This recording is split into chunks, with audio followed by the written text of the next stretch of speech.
السلام علیکم خواتین و حضرات، میں ہوں اسرار احمد کسانہ۔ آج ہمارا جو پلیٹر ہے بڑا فل ہے، اس میں بڑی امپورٹنٹ ٹاپکس پہ ہم نے گفتگو کرنی ہے۔ آپ کو معلوم ہی ہے کہ جو معاملات اس وقت چل رہے ہیں لاہور سے شروع ہوئے ہیں، اور کس طریقے سے وہاں پہ کل ایک بچے کی شہادت ہوئی، اور جس نے سب کو ہلا کے رکھ دیا، اور including myself, including everybody. بلکہ کل مجھے تو ایک عجیب سی کیفیت فیل ہو رہی تھی، جیسے وہ جگر کا شعر ہے نا کہ طبیعت ان دنوں بیگانہ غم ہوتی جاتی ہے، طبیعت ان دنوں بیگانہ غم ہوتی جاتی ہے، میرے حصے کی گویا ہر خوشی کم ہوتی جاتی ہے۔ جب آپ اس طرح کے بچوں کی شہادتیں دیکھتے ہیں اور بغیر کسی وجہ کے دیکھتے ہیں تو پھر آپ کا دل بھی ٹوٹتا ہے، اور آپ پریشان بھی ہوتے ہیں کہ ہمارا ملک کس طرف بڑھ رہا ہے۔ ساتھ ساتھ ہم دیکھ رہے ہیں کہ عمران خان صاحب نے اپنی ایک تقریر میں اپنی وصیت کا بھی اعلان کر دیا ہے کہ میرے بعد کیا ہونا چاہیے، وہ بھی انہوں نے بتایا ہے۔ اور ساتھ ساتھ انہوں نے یہ بھی اعلان کر دیا کہ ایک روزہ جو 144 لگائی گئی تھی، جیسی وہ لفٹ ہوئی ہے تو انہوں نے کہا جی کہ ہم پھر دوبارہ سڑکوں پہ آئیں گے، اور اس کا بھی ذرا تجزیہ کریں گے۔ پھر ساتھ ساتھ جو پولیس کی ہائی ہینڈیڈنیس ہے، اور اس کے حوالے سے جو ان کی ایک سینس آف، لوگوں کی جو سینس آف سیکیورٹی ہوتی ہے وہ جیسے ایویپوریٹ ہوئی ہے، اس کا بھی تجزیہ کرنے کی کوشش کریں گے۔ اور پھر ساتھ ساتھ جو ایک انٹرنیشنل ریئیکشن اس بارے میں ہم دیکھ رہے ہیں، پہلی دفعہ میں دیکھ رہا ہوں کہ انٹرنیشنل اداروں نے اس کے اوپر بہت زیادہ ریئیکٹ کیا ہے۔ ان دا مین ٹائم ہم نے دیکھا ہے کہ بول نیوز کے جو مالک ہیں شعیب شیخ، وہ اریسٹ ہوئے ہیں، اور ساتھ ساتھ 23 مارچ کی جو پریڈ ہے اس کو ڈاؤن سائز کر دیا گیا ہے، اس کو شکر پڑیاں سے ایوان صدر جو ہے وہ شفٹ کر دیا گیا ہے۔ یہ تمام چیزیں جو ہیں یہ کس طرف لے کے جا رہی ہیں ہمیں، اور یہ جو کلچر اس وقت ہم دیکھ رہے ہیں بن گیا ہے پاکستان میں، یہ ایک ٹسل کی جو ایک صورتحال بن گئی بھی ہے، یہ کس طرف جا رہی ہے، یہ اس کا ذرا تجزیہ کریں گے کہ یہ جو جنگ یہ ہے کیا، اس میں اصول کہاں پہ ہے اور کیا اصول ہے۔ ان تمام امور پہ گفتگو کرنے کے لیے ہمارے ساتھ موجود ہیں جناب سینئر جرنلسٹ اور ماشاءاللہ بہت زبردست ڈیفنس انالسٹ جناب حیدر مہدی صاحب۔ السلام علیکم حیدر بھائی۔ السلام علیکم جی سار بھائی، بسم اللہ الرحمن الرحیم۔ بہت شکریہ حیدر بھائی آپ کے ٹائم کا۔ سب سے پہلے میرا خیال ہے اسی بات کو ذرا ہم تھوڑا سا ڈسکس کر لیں حیدر بھائی، کہ یہ جو ہم پچھلے کئی ہفتوں سے، مہینوں سے ایک چیز ڈسکس کر رہے ہیں، اور اس میں ایک ٹینشن لگ رہی ہے، پاکستان کی تاریخ میں شاید پہلا موقع ہے کہ اس طرح عوام جو ہے وہ ٹینشن کا شکار ہے، اور وہ اپنے ہی اداروں کے بارے میں ایک جو ہوتا ہے نا ایک فیلنگ ایسی کہ متزلزل جو ہو جانا، اس طرح کی جو فیلنگ ہے، تو یہ کیا ہو کیا رہا ہے جی، اس کو آپ کس طرح دیکھ رہے ہیں پورے فینومینا کو؟ بسم اللہ الرحمن الرحیم۔ سار بھائی تھینک یو۔ سب سے پہلے تو انا للہ و انا الیہ راجعون، بیچارہ وہ علی بلال ذل شاہ، اس کی شہادت ہوئی، بہت بہت افسوس ہوا۔ ایک معصوم بچہ، بالکل معصوم، مجھے تو ایسے لگ رہا تھا جیسے محرم ہے ایمان سے، اتنا مجھے اس کی معصومیت، جس طریقے سے وہ بیچارہ باتیں کرتا تھا، میں اس کی پرانی ویڈیو دیکھ رہا تھا، اور بہت بہت دل خراب ہوا، رونا آیا اور غصہ بھی بہت آیا۔ اور میں یہ سوچ رہا تھا کہ، اور پھر لازمی بات ہے میں نے تھوڑا ہسٹری کا کہا کہ یار یہ چیزیں ہوتی ہیں، ہمارے رسول کے وفات کے بعد ہی تھوڑا مسئلے خراب ہوتے رہے، اور پھر امام علی کے زمانے میں تو سول وار شروع ہو گئی، اور پھر امام حسین کی شہادت اور کربلا، اور اس کے بعد بہت ہم نے دیکھا ہے، اپنی اسلامک ہسٹری میں دیکھا ہے، اپنی دنیا کی ہسٹری میں دیکھا ہے کہ جو ظالم ہوتا ہے جب وہ عروج پہ آتا ہے تو وہ ہر حالت، ہر ہتھ کنڈا استعمال کرتا ہے، طاقت میں رہنے کا چھوڑتا نہیں ہے۔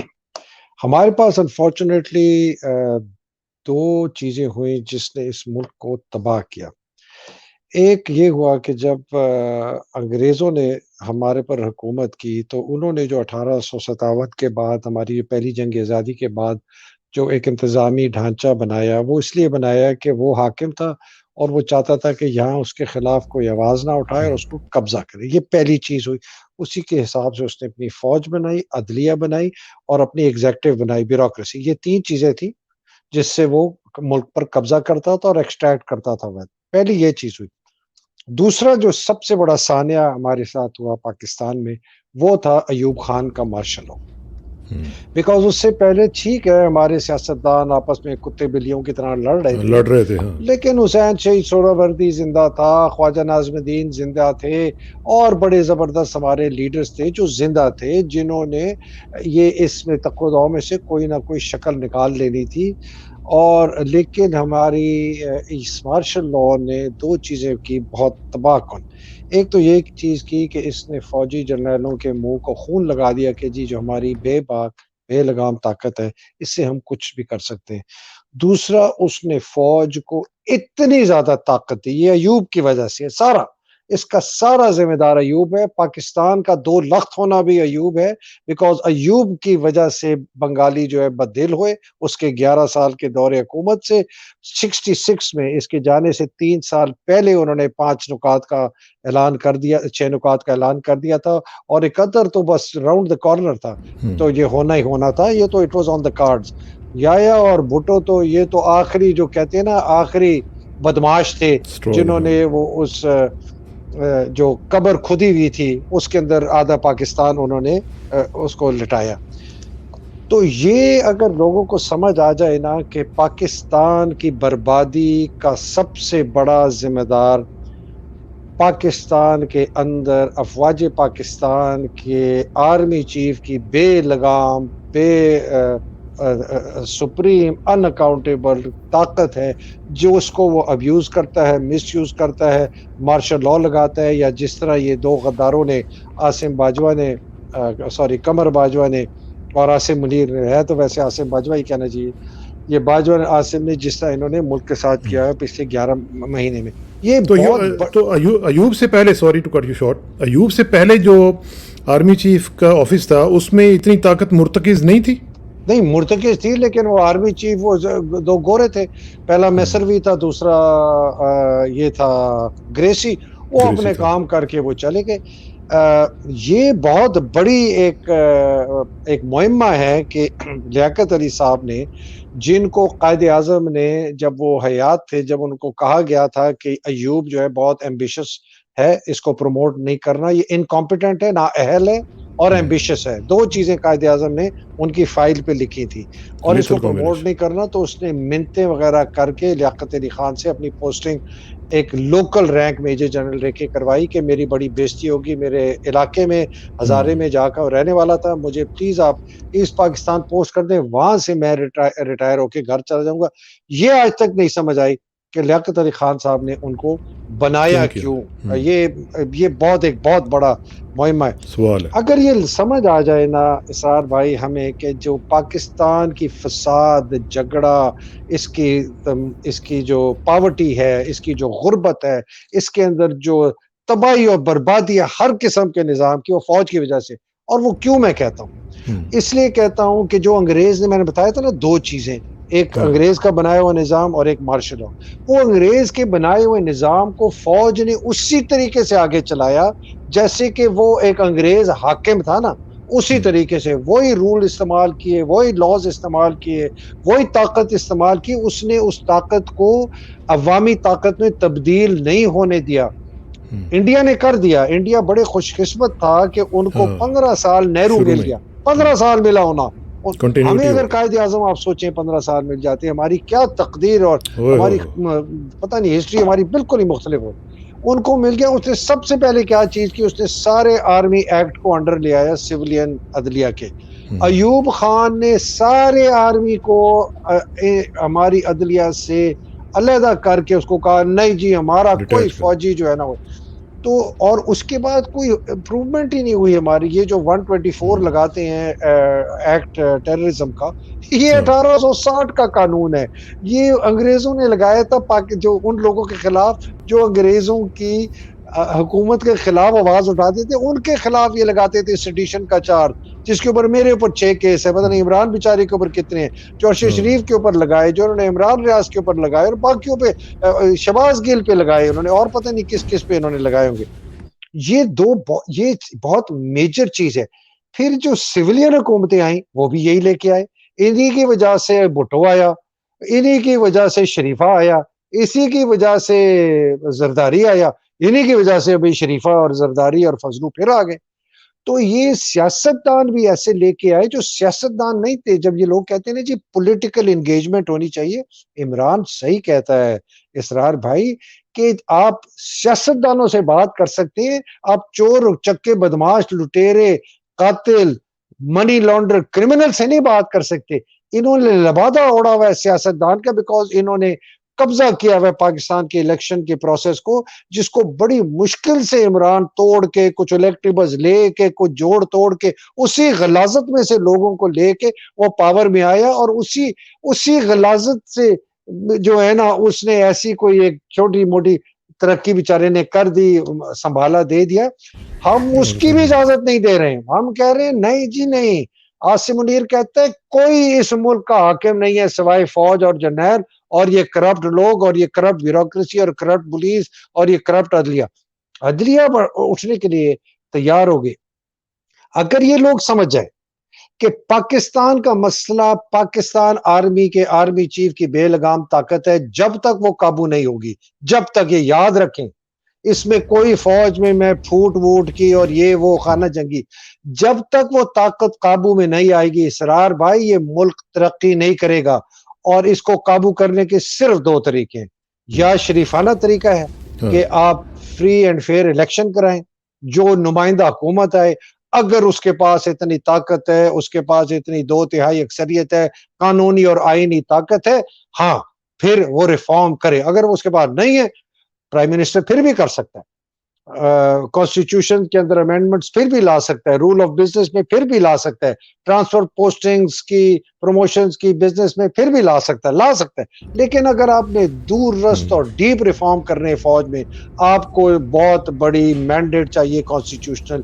وہ جو کہ اس وقت صرف نظر آ رہی ہے کہ عمران کو ملے گی. ایک تو یہ طریقہ ہے. تو جب آپ اس کو قابو کر لیں گے اس جن کو, پہلے اس کو پٹا اپنائیں, جس طرح پاگل کتے کے منہ پہ آپ وہ باندھتے ہیں نا, یا وہ جو بلٹیر قسم کا کتا ہوتا ہے اس کے آپ ڈالتے کہ ہر ایک کو چک نہ کاٹے. آپ نے جب تک ان کے فوج کے منہ پہ, ان کے آرمی چیف کے منہ پہ وہ کتے والا پھندا نہیں لگایا کہ یہ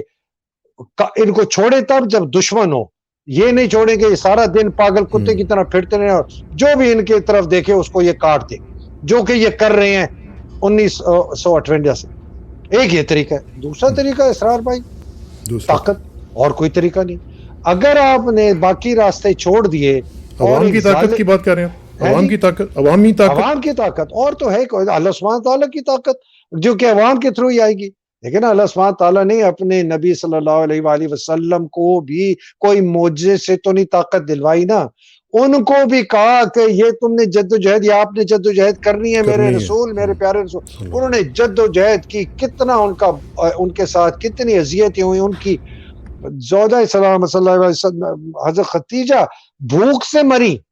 جب ان کو شیب ابی طالب میں دھکیل دیا گیا, ان کو نہ کھانا ملتا تھا نہ ان کو پانی ملتا تھا, چھپ چھپ کے لوگ اونٹوں پہ سامان رکھ کے اس کو مارتے تھے کہ چلے جا کے شاید ان کو مل جائے. وہ بھوک سے شی ڈائیڈ آف سٹارویشن. لوگوں کو یہ تو پتہ ہی نہیں ہے, یہ ان کی وہ زوجہ جن کے ساتھ وہ اتنی محبت کرتے تھے, ان کے زمانے انہیں کوئی شادی اور نہیں کی.